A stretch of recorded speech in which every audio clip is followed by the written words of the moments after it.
आजी प्लीज, माझ्या कामामध्ये इंटरफेअर करायचा नाही. तुला चांगलंच माहिती आहे मला हे अजिबात नाही आवडत.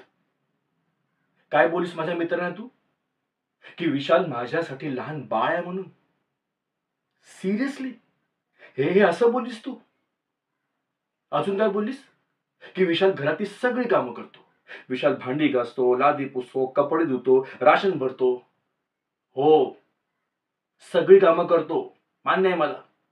पण हे स्वतःपर्यंतच ठेवायचं होतं आजी. माझ्या मित्रांना सांगायची काही गरज नव्हती. कळतंय तुला?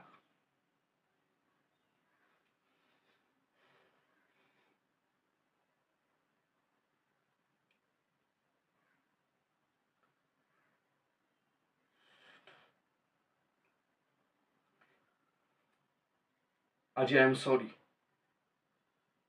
मला माफ कर आजी. मी रागाच्या भरात जास्तच बोललो तुला. आजी प्लीज माफ कर मला. प्लीज रडू नकोस आजी. तू म्हणतेस ना की मी तुझं लहान बाळ आहे म्हणून.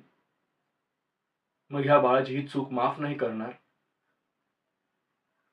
आजी मी खरंच विसरलो होतो की तू काय काय केलंस माझ्यासाठी. आई बाबा लहान असताना देवाघरी गेले.